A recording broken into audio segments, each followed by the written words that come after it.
Well, not as good as it was yesterday. A couple of the showers and storms around, and tomorrow could start off on the wet side. But strange, this front kind of loses some of its oomph as we go through Thursday night to Friday. But then watch what happens Friday with the front still nearby. More showers and storms start to fire up and roll through here Friday night into very early Saturday. So we're going to keep it generally unsettled. The key is it won't rain the whole time Thursday night, and Friday. But when it does, it has a tendency to pour because I showed you there's going to be a lot of humidity in the air. So we'll get some pouring down rain, but it won't rain the whole time. Good news, because that would create some flooding. And then we clear it out late Friday night into early Saturday, leaving us with what should be 4 pretty nice days starting on Saturday, and we'll lower the humidity just a little bit. So that's your forecast.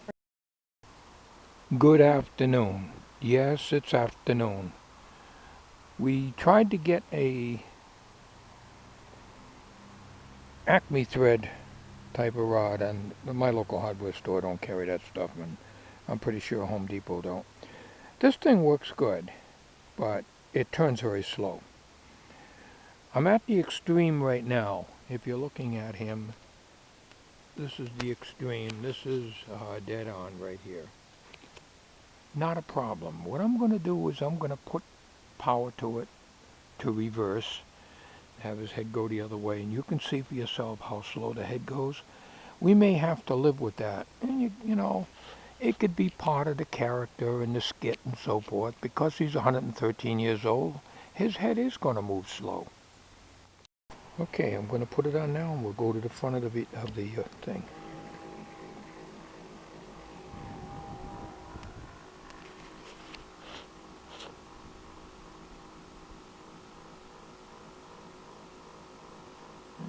I wish he would turn about at least 3 times faster than he's doing now, but he is turning.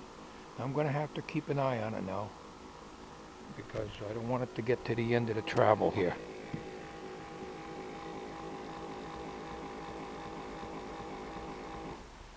Okay. We don't want any problems here. We still have a little bit more to go here yet.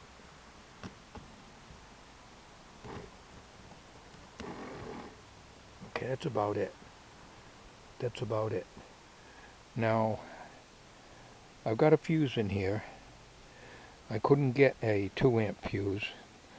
I double checked, and the stall current is 2.5 amps on this. I've got a 2.5 amp fuse in there. The next size down would be 1 amp. The local hardware store is very limited to what they have. And if I had my shop and all my stuff, I'd have all that stuff, but I don't. So anyways, we've got to be careful with this. We don't want to damage the motor or wreck anything in here. Now, like I say, these batteries are just temporary here. And we'll get a big gel cell and put it in here. Try to locate one. Alright, that's not too bad. I'm looking straight on him now, so if I move over this way, not bad. His head's turning like about a 45, just like I figured.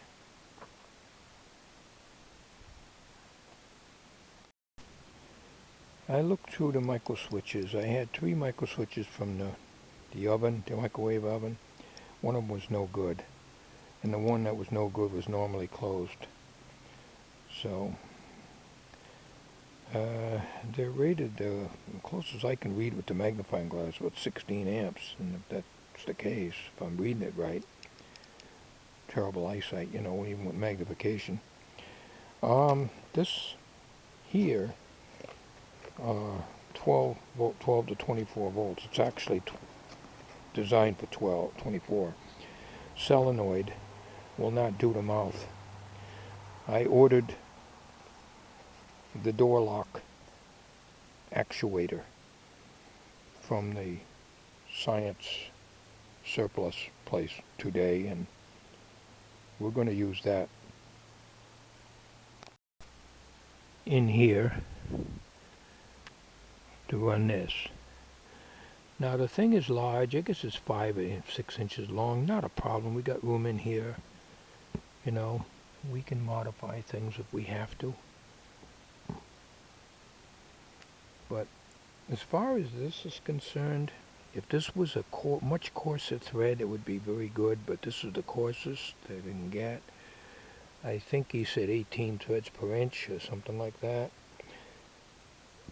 So,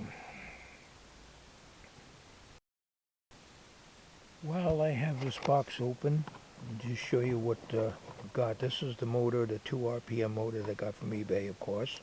You've seen that one before. And you've also seen the solenoid that is just not going to do the job in my application.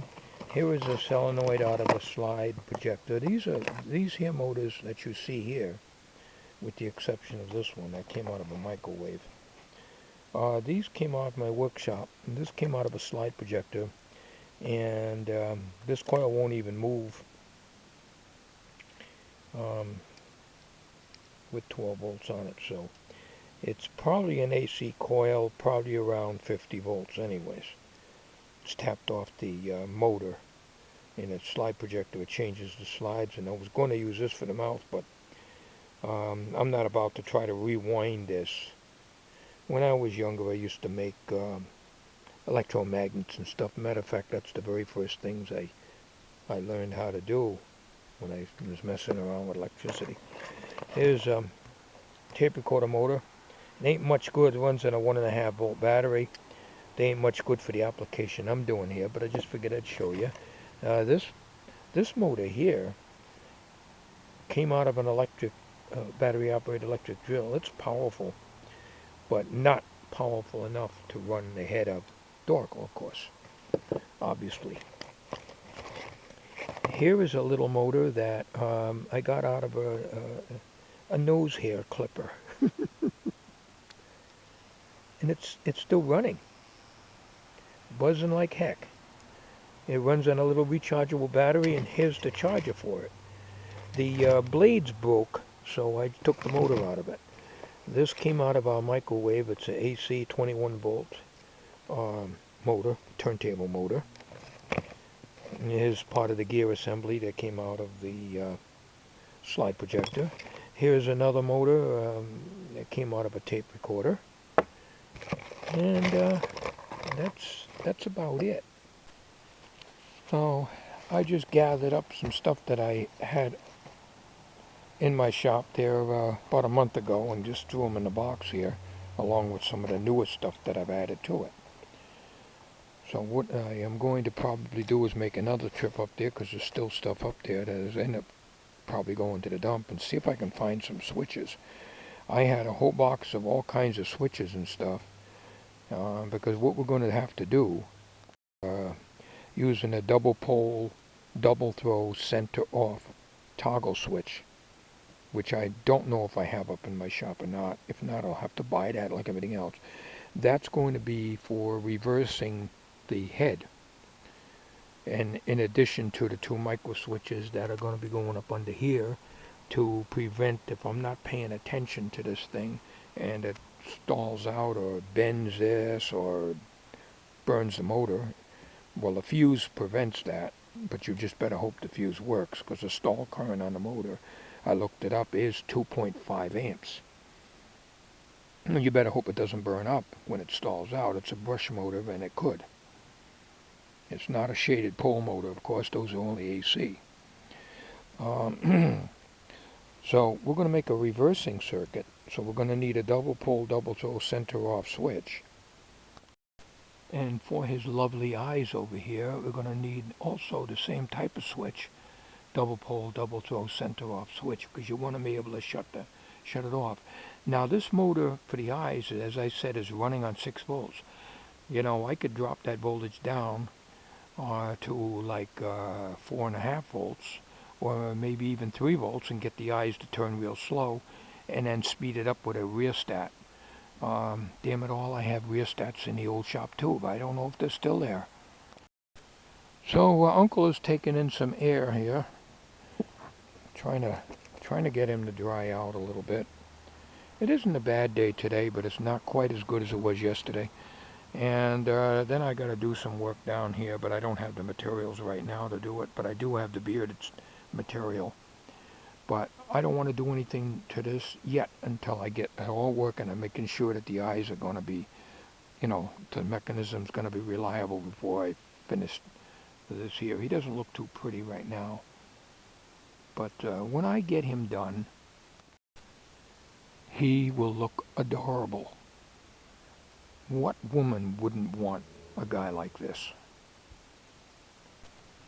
Well, there isn't very much to be done on this project right now because we're going to be waiting for parts and so forth to come in, and we're going to probably leave that threaded rod alone.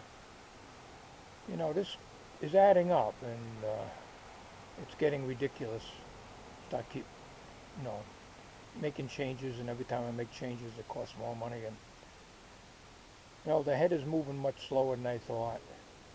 And you can't just use a regular motor without having a gear-driven motor to turn the head, because you need the torque that only a gear motor can give you, other than a huge motor, which is out of the question. So we got that door lock solenoid thing coming in from the Science surplus.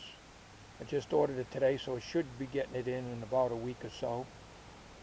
And tomorrow and the next day is supposed to be pretty crappy. And I don't know about the weekend. We'll cross that bridge when we get to it.